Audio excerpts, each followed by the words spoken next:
Guys, welcome back to the channel. Welcome back to Macro Golf YouTube. Thank you for visiting again. Today we're talking about making your training that you're already doing a little more accustomed to golf, specifically for gaining club head speed, gaining speed and hitting the golf ball further. So I'm not going to give you all the chat on club head speed and distance and all that stuff and the strokes gained on the difference between club head speed and distance. I'm assuming you're here because you want to swing the golf club faster. And I'm going to show you some variations that you can make to your current training that are going to make it more applicable to be able to generate more club head speed. So today we're going to talk about 3 things you can do to your current training. So if you're currently in the gym, you're currently doing something, whatever that looks like, 3 changes that you can make from today that are going to start to impact your club head speed positively. The first thing we're going to talk about is the exercises you're currently doing. So if you're currently doing some strength training, making those a little bit more intentful for speed, power generation, getting you out of this robotic mindset that everything has to be slow and controlled to get a benefit for you, freeing you up, opening you up and making you more athletic. Step number 2 is we're going to start to add in some power exercises. So if you're currently not doing any explosive movements, any jumps, any throws, this is going to be where we're talking about starting to add some power stuff, starting to express the strength that you've built and make it a little bit more powerful, which can help you transfer it across better to the golf swing. And the third thing we're going to talk about is a little bit of core stability, being able to protect your body for the long term and make sure that the spine is working all of these deep core muscles that are, yes, going to help you with separation, definitely going to help you with core stability and speed, but they're also going to help you protect your body for years to come. So the first thing we're talking about is making your training a little bit more intentful for speed. So I'm going to make an assumption that you already do some kind of strength training. If you don't, then this is the right time to start because you're going to start in the right way. When we think about exercises that we're currently doing, we might be doing some row exercises, some bench press, some squats, all great stuff, deadlifts, pull-ups, bench press, whatever it is. All of them are going to be great, but I'm pretty sure that you've been told or you've heard before that they should be slow and controlled. You should protect your body. Don't move it too fast. Don't pull the weight up. Don't rotate. Don't use the spine, which is all good advice, but sometimes it restricts us a little bit and makes us move a little bit robotic. So let's first talk about the exercises you're currently doing, making them a little bit less robotic and freeing you out of the shell. So here's an example if we can take a typical strength exercise, which is going to be some kind of single arm row exercise, and make this a little bit more dynamic, a little bit more explosive, a little bit more athletic, and start to transfer a little bit more of that power and get the result into our club head speed. So our typical setup here would be a hand on a box or a bench. We'd have a weight, and the strict version of doing this exercise would be to be very set through the core, very controlled, set through the shoulder, and rowing with good, slow and controlled motion. Now there's nothing wrong with this variation. It's going to work great for our strength, great for hypertrophy, muscle building, great for our spine, core control, and there's nothing really wrong here. But it's very slow, very controlled, and very deliberate. So there's just a few things we can do to start to make this a little bit more athletic and start to get a little bit more power production and a little bit more power release, right? So we're going to come into the same startup position, okay? The only difference is I'm going to start to allow myself to add a little bit of rotation as I do this. So it's not that I'm being loose through the body and throwing this weight around. I'm using my athleticism and rotation and natural ability to create power and generating that through this exercise. So same startup position. The only difference now is I'm allowing myself to drop and start to create a little bit more rotational power.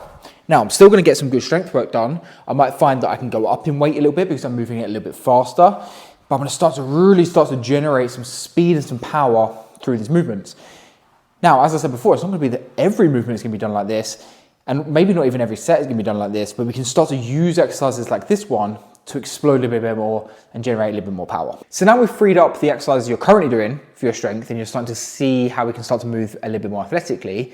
Now's a good opportunity to actually start adding in some exercises that are going to start to force you to be athletic. Some exercises that are going to force you to be powerful. They're going to make you jump, throw, and move like an athlete, because no matter what we think in the golf swing, we do have to move like an athlete. And if you want to express the most out of club head speed you can generate, and if you want to hit it past your friends, you're going to have to be generally pretty athletic. So there's plenty of power exercises we can do, explosive exercises, movements that are going to start to make you use the ground and explode and rotate.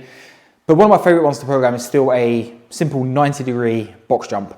I love the idea that we're using the ground and lifting our body weight up. I think it's a skill that we lose as we age, the ability to jump and rotate and generate power from the floor. But the additional added rotation element really gets people to understand how we transfer weight and how we can get this kind of like into the ground, but with rotation. So box height, yes, we can increase box height. We can make this higher as we go. But one of the key things here is the intent. I want you to have real good intent of wanting to jump high. So even with a smaller box like this, I can still have the same intent of jumping up high, and the box stimulates that change and stimulates that intent, okay? So yes, there's benefits of potentially increasing the height of this box further down the line when you feel more comfortable. But even for now, I could just jump to the box height, or I could go with real big intent, even with a small box, jump a lot higher with more intent. So the box height is important, but it's the intent that we're after. We're trying to have big intent, big movements, explosive, working, rotation, power, all the things that we're going to need. We want to hit the ball further and swing the golf club harder. So now we're starting to make our current moves a little bit more athletic. We've added in some power exercises. All these are going to help you generate a little bit more speed, make you swing a little bit more powerfully. All great stuff.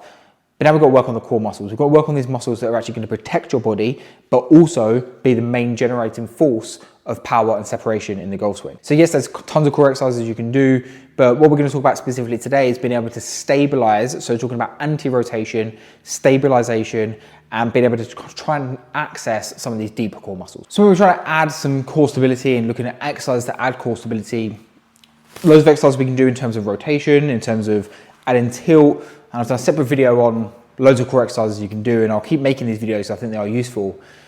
But sometimes we just need to go to simple movements that are going to stimulate core stability. And as I said, we're looking at swinging it faster. Sometimes just being able to stabilize and protect ourselves is going to be great for us for our longevity. So a simple exercise like having a band next to us, this could be a cable, it could be whatever, and having something that's going to pull us one way and us having to fight against that is a really good way to stimulate all of this core control. So this is our standard Pallof press using a band. All I'm gonna do is come out to the side here, stabilize everything, and as I move this band away from me, the intensity increases, and I need to stabilize through all of my deep core muscles to stop myself from being pulled back in towards the band. So here you'll see that this is a much more slow and controlled movement as opposed to our two kind of power variations that we've had before. But it's really important that we maintain good control and stability through these deep core rotational muscles. It's really going to help you protect yourself for the longevity. So hopefully now we've learned that we can start to make our current moves more athletic. We can also add in some more powerful athletic moves, and we can add some core stability stuff in. It's going to help protect us in the long term.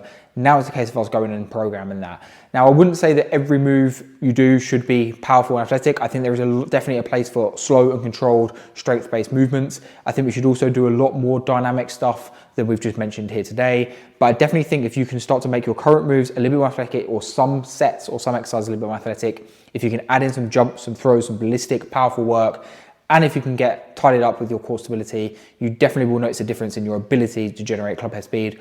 All of this obviously needs to be executed into the golf swing. This is where things like overspeed training or just taking your driver and swinging it hard will work.